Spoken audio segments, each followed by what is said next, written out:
नमस्कार दोस्तों, एक बार फिर से आपका ज्ञान सागर में स्वागत है। इस वीडियो में हम लोग सेमेस्टर 1 इंडियन नॉलेज सिस्टम का पार्ट 3 देखेंगे। देखिए, जो भी student Ranchi university, NPU, Nilamber Pitamber university या फिर जिस भी यूनिवर्सिटी में आईकेएस इंडियन नॉलेज सिस्टम पढ़ना है, ये सभी के लिए उपयोगी होगा। चलते हम लोग यहाँ पर देखते हैं सेमेस्टर 1 इंडियन नॉलेज सिस्टम का पार्ट 3। जितना भी क्वेश्चन बताया जा रहा है सभी को आप लोग जल्दी से पढ़ लीजिए, एकदम क्वेश्चन भिड़ेगा आपके एग्जाम में। फर्स्ट क्वेश्चन आपका यहाँ पर दिया गया है, संस्कृत भाषा किस भाषा परिवार से संबंधित है? करेक्ट आंसर हो जाएगा इंडो आर्यन। फिर से सुनिए, संस्कृत भाषा किस भाषा परिवार से संबंधित है? Indo Aryan. आगे हम लोग देखते हैं। नेक्स्ट क्वेश्चन आपका यहाँ पर दिया गया है, संस्कृत को किस प्रकार की भाषा माना जाता है? फिर से देखिए आप लोग यहाँ पर, संस्कृत को किस प्रकार की भाषा माना जाता है? प्राचीन और शास्त्रीय भाषा। प्राचीन और शास्त्रीय भाषा। आगे हम लोग देखते हैं। नेक्स्ट आपका यहाँ पर दिया गया, निम्नलिखित में से कौन सी भारत की एक प्रमुख क्षेत्रीय भाषा है? करेक्ट आंसर हो जाएगा तमिल। निम्नलिखित में कौन सी भारत की एक प्रमुख क्षेत्रीय भाषा है? तमिल। बाकी आप लोग एक बार अपने से ऑप्शन देख लीजिएगा, ग्रीक, लैटिन, फ्रेंच, ये सभी क्या है? विदेशी भाषा है। लेकिन जो तमिल है एक प्रकार की भारतीय भाषा है, क्षेत्रीय भाषा है। आगे देख लेते हैं हम लोग। नेक्स्ट आपका यहाँ पर दिया गया, भारतीय क्षेत्रीय भाषाओं का विकास मुख्य रूप से किससे हुआ? भारतीय क्षेत्रीय भाषाओं का विकास मुख्य रूप से किससे हुआ? करेक्ट आंसर हो जाएगा संस्कृत और प्राकृतिक भाषा से। संस्कृत और प्राकृत से। आगे देखते हैं। नेक्स्ट आपको यहाँ पर दिया गया, संस्कृत को भारत की किस प्रकार की भाषा कहा जाता है? करेक्ट आंसर हो जाएगा देव भाषा। मतलब ये भगवान की भाषा माना जाता है, देव की भाषा माना जाता है। संस्कृत को भारत की किस प्रकार की भाषा माना जाता है? देव भाषा। आगे देखते हैं। नेक्स्ट आपका यहाँ पर दिया गया है, हिंदी भाषा का विकास मुख्य रूप से किससे हुआ? करेक्ट आंसर हो जाएगा अपभ्रंश। हिंदी भाषा का विकास मुख्य रूप से किससे हुआ? अपभ्रंश से। आगे देखते हैं हम लोग। नेक्स्ट आपका यहाँ पर दिया गया है, संस्कृत साहित्य का सबसे प्राचीन ग्रंथ कौन सा है? करेक्ट आंसर हो जाएगा ऋग्वेद। वेद 4 है, ऋग्वेद, सामवेद, यजुर्वेद और अथर्ववेद। और इसमें सबसे जो प्राचीन वेद है ऋग्वेद है। तो संस्कृत साहित्य का सबसे प्राचीन ग्रंथ कौन सा है? तो ऋग्वेद है। ठीक है, आगे देखते हैं हम लोग। नेक्स्ट आपका यहाँ पर दिया गया, संस्कृत भाषा के विकास में किसका महत्वपूर्ण योगदान है? संस्कृत भाषा के विकास में किसका महत्वपूर्ण योगदान है? करेक्ट आंसर हो जाएगा पाणिनि। संस्कृत भाषा के विकास में किसका महत्वपूर्ण योगदान है? तो पाणिनि। नेक्स्ट देखते हैं हम लोग। आगे आपका यहाँ पर दिया गया है, भारत की द्रविड़ भाषा का उदाहरण कौन सा है? तो ऑप्शन एक बार आप लोगों को देख लेना है, जो सबसे प्राचीन रहेगा वही द्रविड़ भाषा होगा। जैसे पहला दिया गया तमिल, हिंदी, संस्कृत, पंजाबी। करेक्ट आंसर हो जाएगा तमिल। तमिल द्रविड़ भाषा का उदाहरण है। नेक्स्ट आपका यहाँ पर दिया गया है, संस्कृत का प्रभाव किन भाषाओं पर पड़ा है? तो इसका आंसर क्या हो जाएगा? हिंदी, बंगाली और मराठी। ऑप्शन नंबर ए, हिंदी, बंगाली और मराठी पर संस्कृत भाषा का प्रभाव पड़ा है। आगे देखते हैं। नेक्स्ट आपका यहाँ पर दिया गया है, पाणिनि का प्रसिद्ध व्याकरण ग्रंथ कौन सा है? देखिए, पाणिनि को संस्कृत का जो है ना पिता माना जाता है। तो पाणिनि का सबसे प्रसिद्ध ग्रंथ कौन सा हो जाएगा? अष्टाध्यायी। अष्टाध्यायी के लेखक पाणिनि थे और इन्हें संस्कृत का पिता भी बोला जाता है। आगे देख लेते हैं। नेक्स्ट आपको यहाँ पर दिया गया, पाणिनि किस क्षेत्र के महान विद्वान थे? तो करेक्ट आंसर हो जाएगा संस्कृत व्याकरण के। पाणिनि किस क्षेत्र के महान विद्वान थे? संस्कृत व्याकरण के। नेक्स्ट देखते हैं। आगे दिया गया है, अष्टाध्यायी में कितने अध्याय हैं? तो करेक्ट आंसर हो जाएगा 8। अष्टाध्यायी में कितने अध्याय हैं? 8। आगे देखते हैं। नेक्स्ट आपको यहाँ पर दिया गया है, पाणिनि का समय किस काल से संबंधित माना जाता है?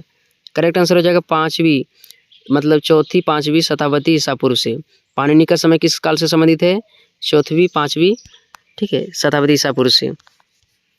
आगे दिया गया है, अष्टाध्यायी में मुख्य रूप से क्या वर्णित है? अष्टाध्यायी में मुख्य रूप से क्या वर्णित है? करेक्ट आंसर हो जाएगा संस्कृत भाषा के व्याकरणिक नियम। अष्टाध्यायी में मुख्य रूप से मतलब क्या विषय वर्णित है? तो संस्कृत भाषा का जो भी व्याकरण वाला नियम है इसमें वर्णित है। आगे देखते हैं। आगे दिया गया है, पाणिनि के व्याकरण को किस प्रकार का मतलब व्याकरण माना जाता है? तो करेक्ट आंसर हो जाएगा वैज्ञानिक और व्यवस्थित व्याकरण। पाणिनि के व्याकरण को किस प्रकार का व्याकरण माना जाता है? वैज्ञानिक और व्यवस्थित व्याकरण। आगे दिया गया है, अष्टाध्यायी में लगभग कितने सूत्र हैं? अष्टाध्यायी में कितने सूत्र हैं? तो लगभग 4000। लगभग 4000 सूत्र हैं, ठीक है, या फिर मंत्र हैं। आगे दिया गया है, पाणिनि के व्याकरण पर किस विद्वान ने महाभाष्य लिखा? पाणिनि के व्याकरण पर किस विद्वान ने महाभाष्य लिखा? करेक्ट आंसर हो जाएगा पतंजलि। ठीक है, करेक्ट आंसर क्या हो जाएगा? पतंजलि। आगे देखते हैं। आगे आपका यहाँ पर दिया गया है, अष्टाध्यायी किस भाषा के व्याकरण का आधार है? अष्टाध्यायी किस भाषा के व्याकरण का आधार है? करेक्ट आंसर हो जाएगा संस्कृत। आगे देखते हैं। नेक्स्ट आपका यहाँ पर दिया गया, पाणिनि की अष्टाध्यायी का महत्व क्या है? पाणिनि की अष्टाध्यायी के महत्व क्या है? तो आंसर इसका हो जाएगा विश्व की सबसे व्यवस्थित व्याकरण प्रणाली है। जो पाणिनि द्वारा संस्कृत व्याकरण लिखा गया है, यह विश्व की सबसे व्यवस्थित व्याकरण प्रणाली है। आगे देखते हैं। आगे आपका यहाँ पर दिया गया है रस सिद्धांत का प्रतिपादन किसने किया। रस सिद्धांत का प्रतिपादन किसने किया? भरत मुनि ने। रस सिद्धांत का प्रतिपादन किसने किया? भरत मुनि ने। देखिए मैं दो बार रिपीटेड कर दे रहा हूँ ताकि एक बार सुनिएगा ना तो एग्जाम में हो जाएगा कि मतलब रिपीटेड होगा तो एग्जाम में आप लोग आंसर बना पाइएगा। आगे आपका यहाँ पर दिया गया रस सिद्धांत किस ग्रंथ में वर्णित है। रस सिद्धांत किस ग्रंथ में वर्णित है? करेक्ट आंसर हो जाएगा नाट्य शास्त्र में। नाट्य शास्त्र में क्या है? रस सिद्धांत का वर्णन है। आगे दिया गया है नाट्य शास्त्र के लेखक कौन है। करेक्ट आंसर हो जाएगा भरत मुनि। नाट्य शास्त्र के लेखक कौन है? भरत मुनि। आगे दिया गया है रस सिद्धांत मुख्य रूप से किससे संबंधित है।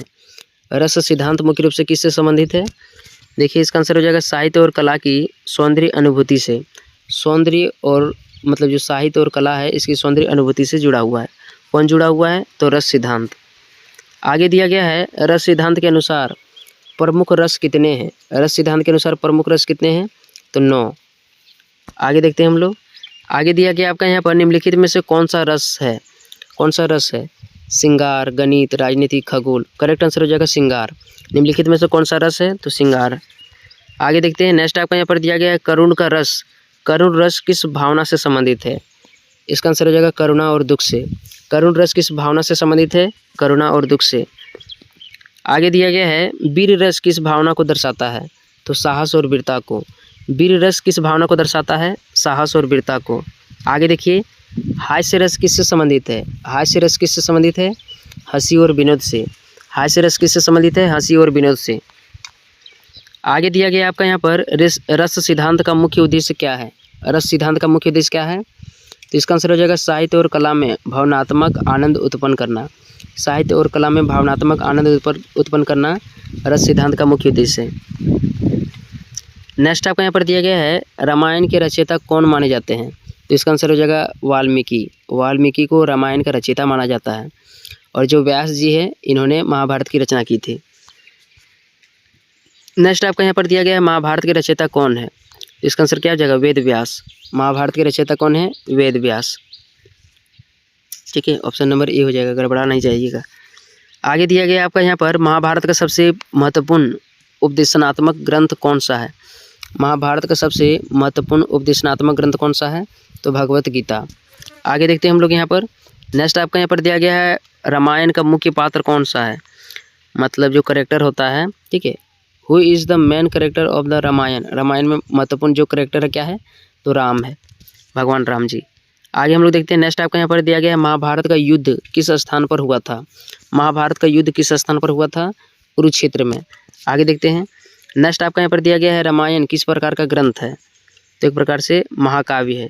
जो रामायण है एक प्रकार से क्या है? महाकाव्य है। आगे देखते हैं महाभारत को किस नाम से जाना जाता है। तो इसका आंसर हो जाएगा पंचम वेद। महाभारत को किस नाम से जाना जाता है? पंचम वेद के नाम से जाना जाता है। आगे दिया गया है रामायण में राम की पत्नी कौन थी। तो सीता थी। क्या थी? सीता। इस तरह से क्वेश्चन आएगा तो रगड़ दीजिएगा। ठीक है, आगे दिया गया आपका यहाँ पर महाभारत में अर्जुन के सारथी कौन थे। तो भगवान श्री कृष्ण। महाभारत में अर्जुन के सारथी कौन थे? भगवान श्री कृष्ण। आगे देखते हैं रामायण और महाभारत का मुख्य उद्देश्य क्या था। रामायण और महाभारत का मुख्य उद्देश्य क्या था? तो इसका आंसर हो जाएगा नैतिक और सांस्कृतिक शिक्षा देना। नैतिक और सांस्कृतिक शिक्षा देना रामायण और महाभारत का मुख्य उद्देश्य है। आगे देखते हैं हम लोग। नेक्स्ट आपका यहाँ पर दिया गया भक्ति आंदोलन का मुख्य उद्देश्य क्या था। भक्ति आंदोलन का मुख्य उद्देश्य क्या था? ईश्वर के प्रति भक्ति और समानता का प्रसार करना भक्ति आंदोलन का मुख्य उद्देश्य था। आगे आपके यहाँ पर दिया गया है निम्नलिखित में कौन भक्ति आंदोलन के प्रमुख संत हैं। निम्नलिखित में कौन भक्ति आंदोलन के प्रमुख संत हैं? करेक्ट आंसर हो जाएगा कबीर। निम्नलिखित में कौन भक्ति आंदोलन के प्रमुख संत थे? तो कबीर थे। आगे देखते हैं। आगे दिया गया आपका यहाँ पर सूफी आंदोलन मुख्य रूप से किससे संबंधित था। इसका आंसर क्या हो जाएगा? आध्यात्मिक प्रेम और ईश्वर भक्ति से।